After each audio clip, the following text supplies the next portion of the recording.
যেভাবে জামিন হলো সাবেক স্পিকার শিরীন শারমিন চৌধুরীর। জুলাই আন্দোলনের সময় আশরাফুল হত্যা চেষ্টা মামলায় সাবেক স্পিকার শিরীন শারমিন চৌধুরীকে জামিন দিয়েছেন আদালত। রোববার 12 এপ্রিল আসামি পক্ষের আবেদনের পরিপ্রেক্ষিতে ঢাকার অতিরিক্ত চিফ মেট্রোপলিটন ম্যাজিস্ট্রেট জাকির হোসাইনের আদালত 50,000 টাকা মুচলেকায় তার জামিন মঞ্জুর করেন। প্রসিকিউশন বিভাগের উপপরিদর্শক SI আশরাফুল আলম এ তথ্য জানিয়েছেন। 2024 সালের 5 আগস্ট আওয়ামী লীগ সরকারের পতনের পর থেকে আত্মগোপনে ছিলেন শিরীন শারমিন। গত 7 এপ্রিল ভোরে ধানমন্ডির 8/A রোডের বাসা থেকে তাকে গ্রেফতার করে ডিবি পুলিশ। সেদিন পুলিশের তরফে তার 2 দিনের রিমান্ড আবেদন করা হয়েছিল। অন্যদিকে শিরীন শারমিনের পক্ষে জামিনের আবেদন করেছিলেন তার আইনজীবী। আদালত আবেদন দুটি নাকচ করে আসামিকে কারাগারে পাঠানোর আদেশ দেন।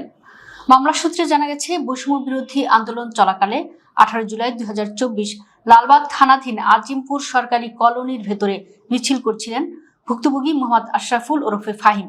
ঘটনার দিন আসামিদের ছোড়া গুলিতে ভুক্তভোগীর বাম চোখ নষ্ট হয়ে যায়।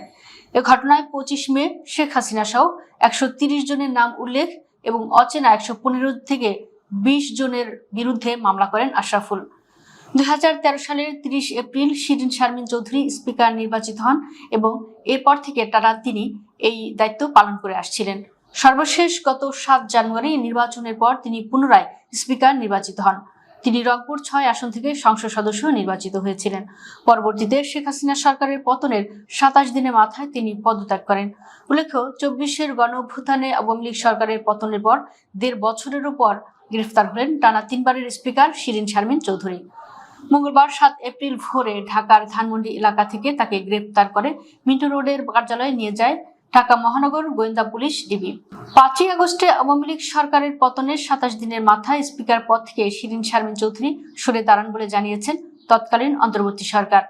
এরপর গত 1.5 বছরে তাকে আর প্রকাশ্যে আসতে দেখা যায়নি। এ সময়ের মধ্যে তার অবস্থান নিয়ে নানান গুঞ্জন শোনা গেছে। 2024 সালের 5 আগস্ট ভারতে পালিয়ে যান সাবেক প্রধানমন্ত্রী শেখ হাসিনা।